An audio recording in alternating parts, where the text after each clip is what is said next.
All right, so we have two facts to finish on the bottom here, and then two facts up top. So, in the mid 1920s, a special candy was made from Hershey chocolate and specially processed peanut butter. So I'm going to go ahead and put that into a sentence and combine it with the next one beneath it. Let's see here. So I'm going to use in the mid 1920s. And I put a comma. Remember, whenever you're putting a year in the mid, in the 20s, and whatever year it is or whatever date, put a comma after it. So in the mid 1920s, and I'm going to bring back our Harry Burnett Reese. I'm going to bring back our guy's name here. Reese. I'm going to look back. Combined local Hershey chocolate and special processed peanut butter. So combined. And then I'm going to just copy some of this local Hershey chocolate. So I'm going to Control C. And then Control Shift V. Combined local Hershey chocolate and specially processed peanut butter to make what is known today as the Reese's Peanut Butter Cups. How about that? That sounds pretty fantastic. To make what is, ooh, I like that. That suggestion. Now known as Hershey, not Hershey, sorry. Reese's Peanut Butter Cups. Good. And before I put my period, I also need to do my citation.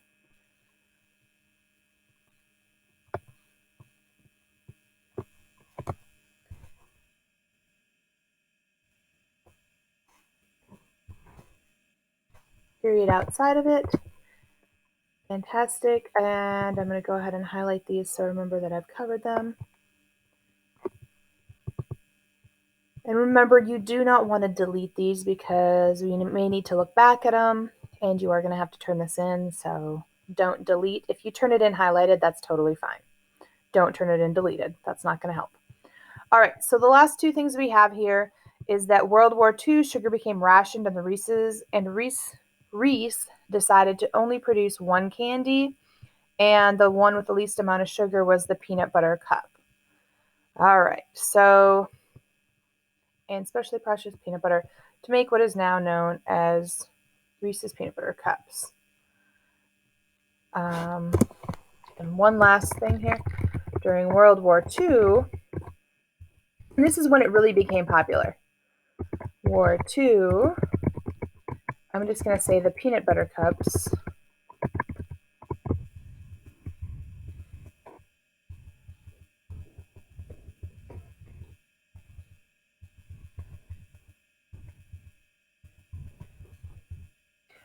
So during World War II, the peanut butter cups became very popular because they were some of the only candy produced due to the sugar rations.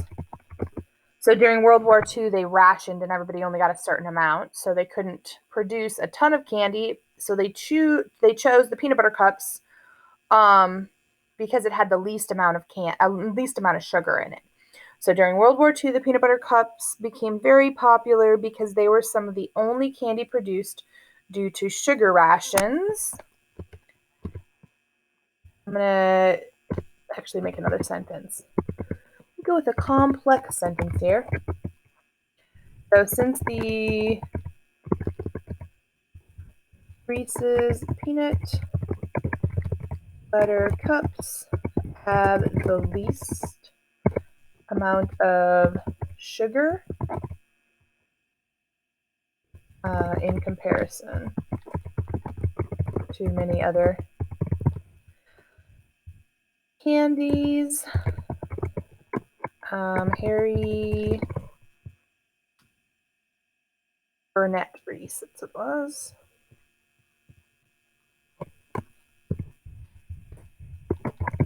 Reese chose to produce only them. All right.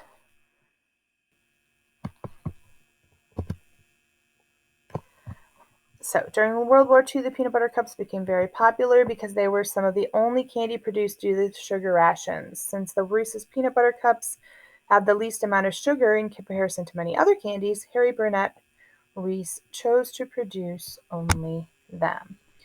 Fantastic. And this is written, both of these are written by Upton. So I'm going to go ahead and copy paste that over there real quick. Remember, it goes inside the period. Oops. And then, of course, I didn't hit shift. Control Shift V. Beautiful. And I'm going to leave it at that, okay? I'm not going to do concluding sentences with you guys for this essay, so we're just going to leave it at that. And actually, it flows nicely into what would be my next paragraph. My next paragraph would be that the peanut butter cup is one of the more healthy candies, and the low amount of sugar would obviously lead well into that. So that is where we will stop with this. Now, you obviously have to write either 3, or my 7th graders, you guys have to write 4 body paragraphs. So then you would continue and do the same thing that I did with this one for your other focus areas. Go ahead and highlight this so I do not have to wonder if I actually put it on there. There we go. And that's that. Now, the next thing I want you to do is we're going to read through this. So here's the deal. When you cite sources, you do not need to repeat them. So like if I have 2 sentences and they're both from the same resource, I don't need to cite each sentence. I just need to cite every time I switch sources. So the first sentence is my topic, so I don't have any facts in there. The next one, we have Peanut Butter Cups by Reese, and then we flip to Upton, and then we flip back to Reese, and then we have Reese again. So we have 2 Reese's, the Peanut Butter Cups by Reese in a row. So I'm going to delete this one. And so then I know that this all the way down through here is from the same source. Before it, it is from Upton. And then after it, my final sentence here is from Upton as well. All right, and I have everything cited. It looks beautiful. So, like I said, what you would do then is continue with your focus area 2, focus area 3, focus area 4, if you have one for 7th grade. And there's one last little piece you need to do here. You need to go up to the page number. You need to click, and you have to double click, and make sure your cursor is to the left of it. And for properly formatted MLA paper, you have to put your last name. So I'm going to put Simmons. You do not put Simmons. You put your last name and then a space. Okay. And then double click to come out of it. So then the last name and page number is on the top of every one. And if you scroll down, it changes. Okay. So that one should have Simmons on it too. I'll fix that so that yours does show up. All right.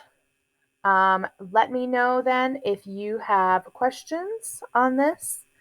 It's going to take a while, and you will have plenty of time to work on this. So make sure that as you're doing this, you're reading it. Notice that when I did mine, I reread it multiple times to make sure that it made sense. You want to read this several times through, have a friend read it, have a parent read it before you turn it in. All right, guys, good luck.